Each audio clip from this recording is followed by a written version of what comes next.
നമസ്തേ.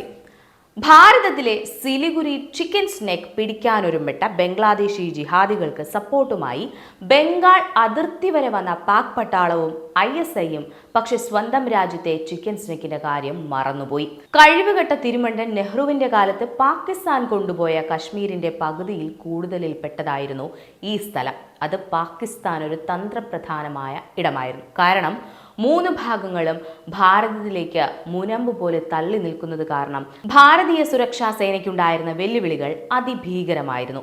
തീവ്രവാദികൾക്ക് എളുപ്പം രക്ഷപ്പെടാനുള്ള വഴിയുമായിരുന്നു ഇത്.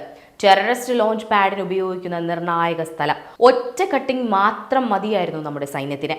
75 വർഷമായി ഭാരതത്തെ ക്യാൻസർ പോലെ കാർന്നു തിന്നിരുന്ന തീവ്രവാദത്തിന്റെ തറവാടായിരുന്ന പാകിസ്ഥാന്റെ സ്വന്തം തീവ്രവാദികളുടെ പരിശീലന കളരിയും ലോഞ്ച് പാഡുമായിരുന്ന ചിക്കൻ സ്നെക്ക് ഭാരതീയ സൈന്യം കട്ട് ചെയ്തിട്ട് ക്യാൻസർ വന്ന ചെറിയൊരു ഭാഗം മാത്രമാണിപ്പോൾ നമ്മുടെ സൈന്യം ചികിത്സിച്ച് ഭേദമാക്കിയിരിക്കുന്നത്.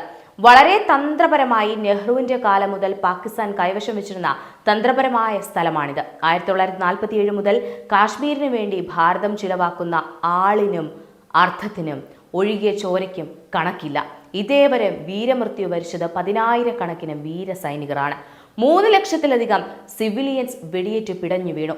സ്വാതന്ത്ര്യാനന്തരം മറ്റു പ്രവിശ്യകളുടെയും നാട്ടുരാജ്യങ്ങളുടെയും സംസ്ഥാനങ്ങളുടെയും ചുമതലകൾ ഉപപ്രധാനമന്ത്രി സർദാർ വല്ലഭായ് പട്ടേലിനായിരുന്നു. എന്നാൽ കാശ്മീരിന്റെ ചുമതല നെഹ്റു കൈവശം വെച്ചത് തന്നെ സംശയാസ്പദമായിരുന്നു.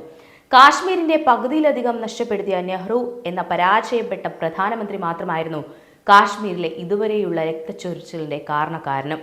രാജ്യത്തെ കുടുംബസ്വത്ത് പോലെ കരുതി രാജഭരണം തങ്ങളുടെ മാത്രം അവകാശമാണെന്ന അഹങ്കാരത്തിൽ നെഹ്റു കുടുംബത്തിൽ നിന്നുമുള്ള നട്ടലില്ലാത്ത പരാജയമായിരുന്ന 3 പ്രധാനമന്ത്രിമാരാണ് രാജ്യത്തിനെ പടുകുഴിയിൽ ചാടിച്ചത്. ഇവർ ഭരിക്കുമ്പോൾ രാജ്യം സാമ്പത്തികമായും സൈനികമായും തകരുകയും എന്നാൽ മറ്റുള്ള പ്രധാനമന്ത്രിമാർ ഭരിക്കുമ്പോൾ രാജ്യം മുന്നേറുകയും ചെയ്തത് നമ്മൾ കണ്ടതാണ്.